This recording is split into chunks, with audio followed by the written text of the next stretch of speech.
O que Chico Xavier ensinou sobre a travessia espiritual após o desencarne. Há uma hora em que o silêncio pesa diferente, quando o corpo se cala, mas algo dentro ainda escuta, ainda sente, ainda pergunta. A morte, para quem vê com os olhos do espírito, não é fim nem vazio. É um passo profundo, delicado, cheio de nuance. Chico Xavier dizia que morrer é apenas mudar de andar na mesma casa da vida. Não se perde o endereço da alma. Só se troca o cômodo, a luz, a linguagem. Nos dias que seguem esse passo, há um tempo especial, 40 dias, um tempo em que o espírito ainda paira entre mundos, ainda escuta vozes queridas, ainda reconhece os cheiros da casa, ainda chora com os que choram sua partida. Esse tempo, que tantas tradições tratam com reverência, é visto pelo Espiritismo como uma travessia, nem castigo, nem milagre. Apenas um caminho de adaptação, um tempo para entender que o corpo ficou, mas a vida não. Chico psicografou cartas de espíritos que descreveram com clareza o que viveram nas primeiras semanas após o desencarne, algumas carregadas de perturbação, outras envoltas em gratidão e serenidade. Algumas falam de confusão, outras de despertar, mas todas apontam para o mesmo ponto. Morrer é um processo, um realinhamento da consciência, uma reorganização da alma. É nesse tempo de transição, entre o último suspiro e o reencontro com a própria essência, que se revela uma pergunta silenciosa, mas poderosa. O que realmente acontece com a alma nos primeiros 40 dias após deixar o corpo? É aqui que começa a travessia, e é sobre ela que vamos falar. A travessia inicial, os primeiros instantes após o desencarne. Às vezes o corpo para, mas a consciência não percebe. O espírito se vê acordado, em pé, pensando, escutando, vendo, e no entanto, algo parece fora do lugar, como se o tempo estivesse suspenso, como se o mundo ao redor não mais respondesse. Chico Xavier, através de Emmanuel, descreveu inúmeros relatos assim: espíritos que continuam a circular pela casa, que tentam chamar por familiares, que estendem a mão, mas já não tocam, que falam, mas não são ouvidos. É uma dor invisível, uma espécie de desalinho entre o querer e o ser. Muitos espíritos não sabem que morreram, outros sabem, mas não aceitam. Alguns se apegam tanto à matéria, aos vínculos emocionais, aos compromissos inacabados, que permanecem ali, imóveis no tempo, assistindo aos que ficam, mas sem poder participar. O erro é acreditar que a morte leva automaticamente à paz, que basta fechar os olhos para despertar no paraíso. Não é assim. O espírito é quem é, e leva consigo tudo o que cultivou: medos, apegos, raivas, amor, lucidez, desorientação. Por isso, Chico alertava: o desencarne é apenas o início de uma travessia que pode ser leve ou turbulenta, dependendo da consciência com que se viveu. Por isso também, a prece tem um papel tão profundo nesse momento. Ela não muda o destino do espírito à força, mas ilumina o caminho. É como acender uma lanterna em plena neblina. A vibração serena dos que ficam ajuda o espírito a se situar, a entender que não está só, que há mãos invisíveis esperando para conduzir, que a vida não acabou. Apenas mudou de tom, o cordão fluídico e o desligamento progressivo. Nem sempre a morte é um rompimento brusco. Na maioria das vezes, ela é um desenlace, lento, cuidadoso, invisível aos olhos, mas profundamente real para a alma. André Luiz, através das páginas psicografadas por Chico Xavier, descreve com clareza esse processo. O espírito não se desprende do corpo num instante. Há um tempo de adaptação, um tempo de transição. Existe uma ligação sutil, um elo energético, como um fio de luz que ainda une o espírito ao corpo físico. E mais do que isso, a vida emocional que ele conhecia. É o que muitos chamam de cordão prateado. Não se trata de uma corda literal, mas de uma metáfora que ajuda a entender os vínculos que ainda não se desfizeram. Laços de afeto, de dor, de desejo, de medo. O espírito vai se afastando aos poucos, como um navio que solta suas amarras devagar.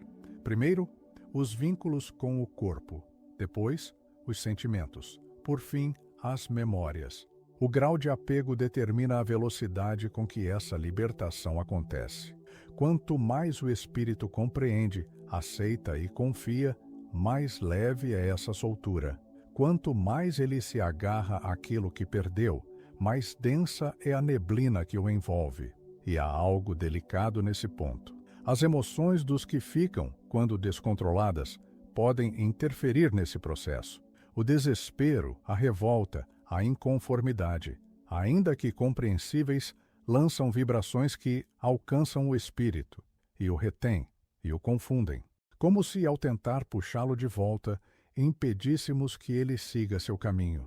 Por isso, o silêncio respeitoso, a oração sentida, o pensamento elevado, tudo isso forma uma atmosfera que acolhe e sustenta esse momento tão sensível. Não há urgência, não há pressa, mas há necessidade de consciência, de presença, de amor que liberta, porque a vida continua e a alma precisa ser solta, não arrancada. Os 40 dias como tempo simbólico de transição. Há algo sagrado no número 40. Desde os tempos antigos, esse tempo aparece como marco de travessias, provações, renascimentos. E na experiência espiritual após o desencarne, esse número ressurge com um novo significado, o da adaptação da alma à sua nova realidade. Não como uma regra rígida, mas como um símbolo profundo do tempo que o espírito leva para reorganizar-se interiormente.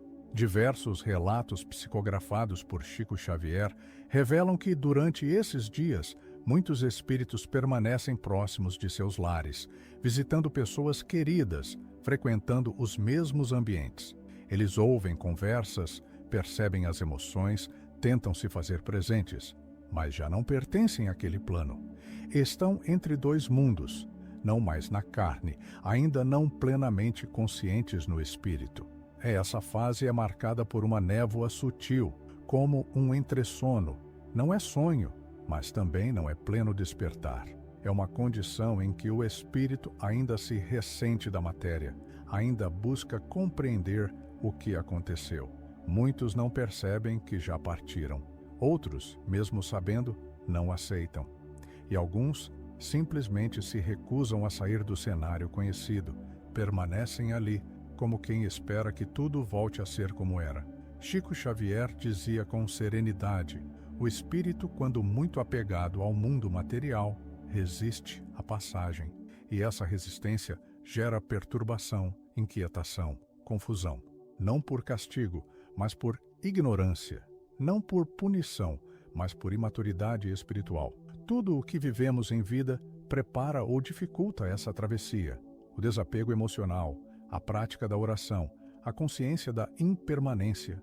Esses hábitos não são apenas valores espirituais, são treinamentos da alma, são ensaios para a partida, são pontes que construímos pouco a pouco para que o momento da separação não seja um abismo, mas uma travessia possível.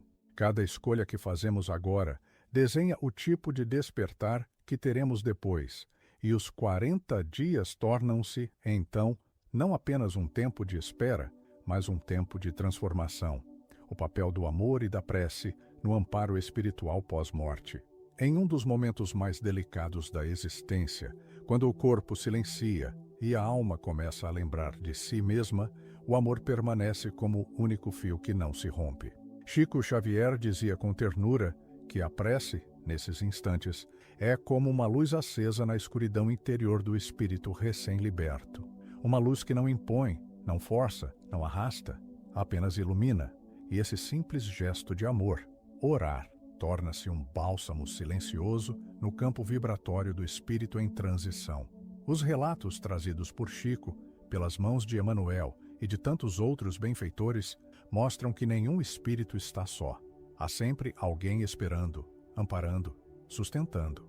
Mas a intensidade desse acolhimento não depende apenas do plano espiritual, ela também é moldada pela vibração de quem ficou. O campo emocional da família, os pensamentos que são emitidos, as palavras ditas no silêncio do quarto, tudo isso ecoa além da matéria. Há espíritos designados para o auxílio, há mentores que se aproximam com ternura e paciência. Mas, quando os corações encarnados se revoltam, se desesperam, se afundam no medo, isso cria uma neblina vibratória que dificulta o encontro. Não há punição, apenas sintonia. O que o espírito encontra nos primeiros dias é reflexo do que carrega e do que recebe. Amor facilita, desespero atrasa. Muitos esperam encontrar descanso imediato, como se a morte fosse um apagar de luz e um recomeçar em paz. Mas nem sempre é assim. Chico relatava inúmeros casos de espíritos que, ao se verem fora do corpo, se sentiam perdidos, confusos, presos às ideias que alimentaram durante toda a vida.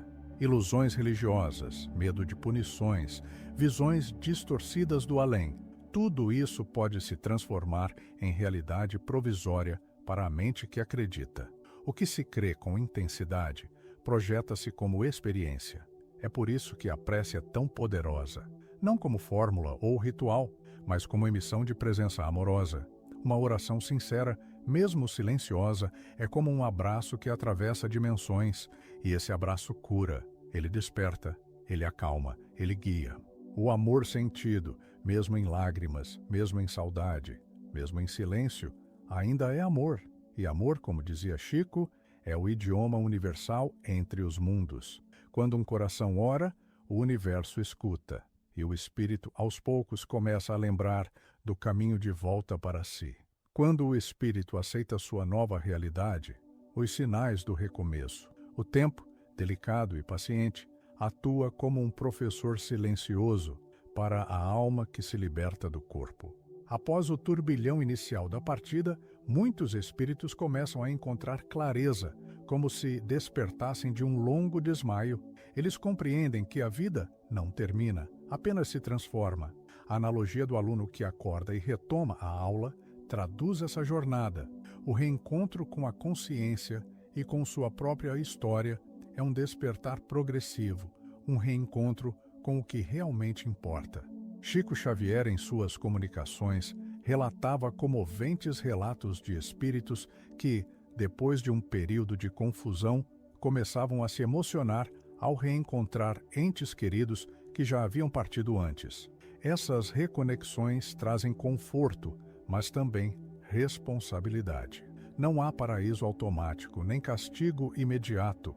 O que se apresenta é a continuidade da vida, em um nível diferente de consciência, onde o aprendizado e o crescimento permanecem essenciais.